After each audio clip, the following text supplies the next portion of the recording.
अस्सलाम वालेकुम व्यूअर्स। आज की वीडियो में लाहौर रिंग रोड के हवाले से 4 इम्पॉर्टेंट अपडेट्स आई हैं मेरे पास, वो मैं शेयर करने जा रहा हूँ आपके साथ। पहली जो अपडेट है वो लाहौर रिंग रोड के जो एंट्री एग्ज़िट पॉइंट्स हैं, वहाँ पे रिंग रोड अथॉरिटी ने एफडब्ल्यूओ को एक कॉन्ट्रैक्ट दिया था, जिसके तहत उन्होंने ब्यूटिफिकेशन करनी थी। जो लैंडस्केप था यानी ग्रीन बेल्ट्स थी उनकी खूबसूरती करनी थी, और मतलब वहाँ लाइट्स वगैरह इंस्टॉल करनी थी, और जो बैरियर्स थे उनके ऊपर लाइट्स इंस्टॉल करनी थी। ये भी आपके सामने फुटेजेस भी चलेंगी, एफडब्ल्यूओ का एक पैकेज है, वो भी आप साथ साथ देखें। इसके अलावा दूसरी अपडेट जो है वो रिंग रोड के हवाले से जो रेस्ट एरियाज़ बन रहे हैं 6 लोकेशंस पे, उनकी डिटेल्स मेरे पास आई हैं, वो शेयर करूँगा। तीसरे नंबर की जो अपडेट है, रिंग रोड अथॉरिटी ने जो रिंग रोड का टोल कलेक्शन था, टोल टैक्स था, उसमें इजाफा किया है, वो डिस्कस करेंगे। और चौथे नंबर पे आप सबको जो इंतज़ार रहता है, SL4 जो रिंग रोड का मिसिंग लिंक है, लास्ट जो मिसिंग लिंक है, उसकी एक अपडेट मेरे पास आई है, वो मैं शेयर करूँगा। बहुत इंटरेस्टिंग वीडियो होने वाली है, कंप्लीट वीडियो देखिएगा। चैनल पे नए हैं तो सब्सक्राइब करें, शेयर किया करें इस कंटेंट को ज़्यादा से ज़्यादा लोगों के साथ, ताकि इन्फॉर्मेटिव कंटेंट सब तक पहुँचा करें। तो अभी आप ये जो फुटेजेस देख रहे हैं, ये एफडब्ल्यूओ का पैकेज है जो उन्होंने तैयार किया है after installation of beautiful lights. जो इंटरचेंजेस हैं, इनके एंट्री एग्जिट पॉइंट्स हैं रिंग रोड के, वहाँ पर इन्होंने खूबसूरत लाइट्स जो हैं, ये आप लोकेशंस भी देखते जा रहे हैं, यानी लैंडस्केपिंग लाइट्स भी हैं इसमें, और बैरियर के ऊपर जो स्ट्रॉब लाइट्स हैं खूबसूरत, वो भी इसमें शामिल हैं। अभी रात के अंधेरे में और भी खूबसूरत ये लाइट्स लगती हैं।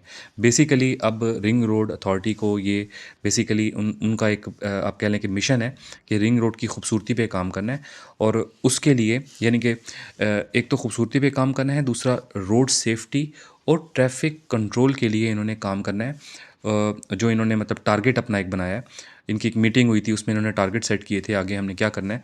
तो उसके लिए इन्होंने डिफरेंट ब्यूटिफिकेशन के काम करने हैं, रोड सेफ्टी को, रोड ट्रैफिक कंट्रोल को जो है वो बेहतर बनाना है। उसके लिए इन्होंने जो प्लान बनाया है, उसके लिए इनको क्योंकि रेवेन्यू की ज़रूरत है, तो रेवेन्यू के लिए इन्होंने डिफरेंट स्ट्रीम्स पे वर्किंग शुरू कर दी है। एक तो टोल टैक्स में इजाफा कर रहे हैं स्ट्रेट अवे, ये मैं आपको वीडियो के नेक्स्ट पोर्शन में बताऊंगा कि कितना इजाफा हो रहा है। उसके अलावा जो ये रेस्ट एरियाज़ बना रहे हैं, वहाँ से रेवेन्यू जनरेट करेंगे। बाकी जो टोल कलेक्शन और डिफरेंट रेवेन्यू की स्ट्रीम्स हैं, जुर्माने होते हैं, और जो एक्सेल लोड मैनेजमेंट के तहत जो पैसे इकट्ठे होते हैं, वो अलग है। लेकिन अब इन्होंने बाकायदा जो है रेवेन्यू पे काम करना शुरू कर दिया है। ये बिफोर आफ्टर का स्टेटस भी आप देख लें, जो इन्होंने खूबसूरती की है, ग्रीन बेल्ट्स मेंटेन की हैं, लाइट्स इंस्टॉल की हैं, डिफरेंट इंटरचेंजेस पे, फ़ज़ाया इंटरचेंजेस है, जो अड्डा प्लॉट इंटरचेंज है, डिफरेंट है, तो वो भी आपके सामने स्टेटस सारा शो हो रहा है। ये तो था एफडब्ल्यूओ का काम, जो उन्होंने डिफरेंट लोकेशंस के ऊपर किया, उसको खूबसूरत बनाया। अब हम बात कर लेते हैं जो इनमें रेस्ट एरियाज से ये रेवेन्यू कलेक्ट करने जा रहे हैं। 6 एरियाज़ जो है वो आइडेंटिफाई हुए थे, डिटेल्स आपके सामने चल रही हैं। इनकी मेरे पास डिटेल्स आई हैं जो ये टेंडर करने जा रहे हैं आगे। अड्डा प्लॉट पे 5 किनाल की लैंड इनको मिली है। इस तरह हल्लोकी पे 4.5 किनाल की लैंड मिली है, और कमाहा पे 5 किनाल की लैंड इनके पास है, अब मौजूद है। ये एरियाज़ आइडेंटिफाई हो चुके हुए हैं, और यहाँ पे फ्यूल स्टेशन भी बनेंगे, मॉस्क भी बनेंगी, फूड कोर्ट्स भी बनेंगे, ईवी चार्जिंग स्टेशन भी कुछ इंटरचेंजेस पे बनाएंगे, जो ये सर्विस एरियाज़ होंगे, और बहुत सारी चीज़ें यहाँ पर होंगी। बाकी की जो ये 3 लोकेशन है वो भी आपके सामने। तीसरी लोकेशन जो है अभी वो उस पर काम हो रहा है, वर्किंग हो रही है। ये एक एयरपोर्ट वाली है पहली, यानी चौथी, फिर महमूद बूटी वाली है पांचवी, और छठी जो लोकेशन है उसको अभी आइडेंटिफाई किया जा रहा है कि कहाँ बनाई जाए। ठीक है, अंडर कंसिडरेशन, अंडर रिव्यू है। ठीक हो गया। यहाँ पे वही facility state of art the art दी जाएंगी जो होती हैं इंटरचेंजेस पे नॉर्मली। यहाँ पे सिक्योरिटी का सिस्टम भी होगा, मॉस्क होगी, फूड कोर्ट्स होंगे, हर चीज़ होगी। अब ये आप देख रहे हैं यहाँ पे डिफरेंट जो आपको साइनेज नज़र आ रहे हैं, ये भी बेसिकली रिंग रोड अथॉरिटी अपने फ़ंड से करती है। तो ये डिफरेंट साइनेज हैं, खूबसूरती हैं, ग्रीन बेल्ट्स हैं, ये सारे क्योंकि ये अपने रेवेन्यू से करते हैं, तो इनको रेवेन्यू की ज़रूरत होती है जिससे ये पैसा कमा सकें। तो अभी ये जो काम इन्होंने किया है, जो अभी अपने सामने मैंने रखा है, जो सर्विस एरियाज़, रेस्ट एरियाज़ बना रहे हैं, इससे इन्होंने अपना रेवेन्यू बनाना है। एक स्ट्रेट अवे इन्होंने ये जो इजाफा किया है अभी टोल टैक्स में, वो बता देता हूँ मैं आपको, उसकी डिटेल्स आपके सामने शो भी हो रही हैं। तकरीबन 16.67% इन्होंने टोल टैक्स में इजाफा कर दिया है। जो छोटी गाड़ियाँ हैं, यानी जो पहले 60 रुपये दे रही थी, वो अब तकरीबन 70 रुपये जो है टोल टैक्स लगेगा। नॉर्मल जो कार्स जो मोटर जो रिंग रोड पे चढ़ती हैं। ठीक हो गया। तो 60 से 70 उनका किराया कर दिया गया है। जो वैगन वगैरह हैं उनको 120 पहले लगता था, तो अब 140 रुपये किराया देना पड़ेगा। मिनी बसों को, कोस्टरों को 120 था, तो उनको बढ़ा के 140 कर दिया गया है। इसी तरह जो आप कह लें कि बड़ी व्हीकल्स हैं उन पे 300 की बजाय अब 350 रुपये टैक्स कर दिया गया है। ठीक है, इस तरह से ये सारे जो हैं डंपर्स और बड़े जो ट्रक्स हैं उन पे 360 की बजाय अब 420 रुपये टोल टैक्स लागू होगा।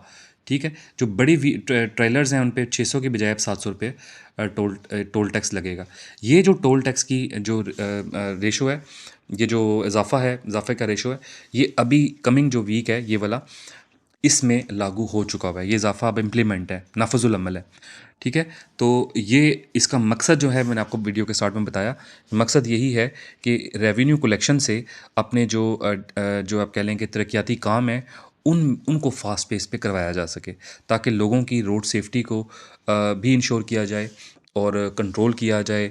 और डिफरेंट जो कंट्रोल्स होते हैं, ज़ाहिर है कि इसका पूरा एक सिस्टम है। आप देख रहे हैं इनकी पूरी फ्लीट है, इनकी इनकी पूरी मैनेजमेंट है, पूरी टीम है, पूरी ज़्यादा स्टाफ है, हर चीज़ इनके पास, पूरी एक मशीनरी, पूरा इंफ्रास्ट्रक्चर है इनका। तो उनको मेंटेन करने के लिए भी इनको पैसे चाहिए होते हैं, तो उसके लिए और इसके अलावा रिंग रोड को इम्प्रूव भी कर रहे हैं, क्योंकि ज़ाहिर है वक्त के साथ साथ ट्रैफिक का लोड भी बढ़ रहा है, आबादी भी बढ़ रही है, और मसाइल में भी इजाफा हो रहा है, और लूप भी ज़्यादा ऐड हो गए हैं अब रिंग रोड में, और अभी SL4 भी बनने जा रहा है। तो उसकी वजह से इनका जो आप कह लें कि बजट है, उसमें इजाफे के लिए इन्होंने ये सारे काम किए हैं जो मैंने आपको बताए हैं। अभी जो रिंग रोड का करंट स्टेटस है, वो ये है कि इनका जो रेवेन्यू है ये ख़ुद कलेक्ट करते हैं और ख़ुद खर्च करते हैं। ये टोटली ऑटोनमस बॉडी है, इसको गवर्नमेंट से किसी किस्म की कोई फंडिंग नहीं दी जाती। हाँ, जो नए तरक्याती प्रोजेक्ट्स हैं उनको गवर्नमेंट प्रोजेक्ट उनको फ़ंड करती है। जैसे SL3 बन रहा था तो वो गवर्नमेंट ने फ़ंड दिए थे, या SL4 बनेगा तो गवर्नमेंट प्रोवाइड करेगी फ़ंड्स। लेकिन इनका इनको वैसे जो है फ़ंड नहीं मिलते। अभी हम बात कर लेते हैं जो SL4 आप बहुत इंतज़ार करते हैं, रिंग रोड SL4। ये जैसा कि आपको रूडा का मास्टर प्लान है, उसमें SL4 की अलाइनमेंट नज़र भी आ रही है। उन्होंने बाकायदा इसको अपने मास्टर प्लान में इंक्लूड कर लिया है। जो पंजाब गवर्नमेंट की एक मीटिंग हुई थी, SL4 के हवाले से भी इस पर बात हुई थी। तो पंजाब गवर्नमेंट ने, चूँकि फेडरल गवर्नमेंट ने इसको पहले टेकअप किया हुआ था, तो फेडरल गवर्नमेंट का यही था कि अब फेडरल गवर्नमेंट उन प्रोजेक्ट्स को फ़ंड नहीं करेगी जो कि प्रोविंसेस की अपनी टेरिटरी में आएंगे। जो इंट्रा प्रोविंस प्रोजेक्ट्स होंगे उनको फेडरल गवर्नमेंट अब टेकअप करेगी, क्योंकि IMF ने भी ये कंडीशंस लगाई थी फेडरल गवर्नमेंट पर कि आप उन प्रोजेक्ट्स को फ़ंड नहीं कर सकते जो कि प्रोविंस के अपने अंदर ही मौजूद हों। और ये तो अगर इस SL4 की स्पेसिफिकली बात करें तो ये प्रोविंस के अंदर क्या होगा, ये तो लाहौर के अंदर प्रोजेक्ट है, इससे तो सिर्फ लाहौर के लोग फैसिलिटेट हो रहे हैं। तो इसलिए फेडरल गवर्नमेंट ने भी हाथ रोका हुआ है, उनके ऊपर बाइंडिंग भी हैं, IMF के डायरेक्टिव्स भी हैं। ज़ाहिर है IMF ने अभी पाकिस्तान IMF प्रोग्राम में गया हुआ है, तो पाकिस्तान के लिए कुछ मुश्किलात भी हैं, वो उसकी मर्ज़ी के बगैर कोई काम नहीं कर सकता। तो एक तो ये है, दो चीज़ें हैं। एक तो ये है फेडरल गवर्नमेंट करना चाहती है, लेकिन उनको IMF की बाइंडिंग है। अभी गवर्नमेंट ये भी वेट कर रही है कि अगर ये IMF का प्रोग्राम जैसे ही कंप्लीट होगा तो इसकी फ़ंडिंग की जा सकेगी। एक तो इसमें ये है।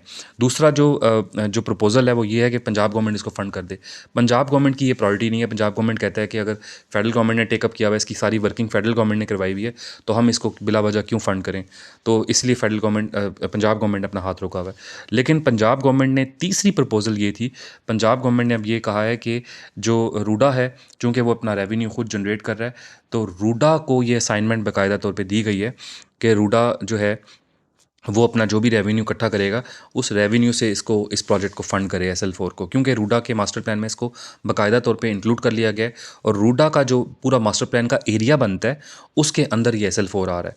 आपने देखा है ना, पैकेज 3 जो है, जो इसका फ़ेज़ 3 है रूडा का, उसमें ये SL4 प्रोजेक्ट आ रहा है। तो इसलिए अब फेडरल गवर्नमेंट, जो पंजाब गवर्नमेंट है, वो रूडा की ज़िम्मेदारी लगाई है उन्होंने कि रूडा अपने फ़ंड से जो भी सस्टेनेबल मॉडल के तहत रूडा काम कर रहा है, उससे जो है इसको अब प्रोजेक्ट को इनिशिएट करे। तो तीसरी प्रपोज़ल ये है, अगर IMF का प्रोग्राम कंप्लीट होता है, अवेलेबिलिटी होती है, तो फिर पंजाब गवर्नमेंट करवाएगी, अदरवाइज़ जो है वो फेडरल गवर्नमेंट कराएगी, अदरवाइज़ पंजाब गवर्नमेंट करवाएगी। तो होपफुली ये वीडियो अपडेट आपको पसंद आई होगी। पसंद आई तो लाइक, सब्सक्राइब, शेयर करें। अगली वीडियो में मुलाकात होगी। अपना ख्याल रखिएगा। अल्लाह हाफ़िज़।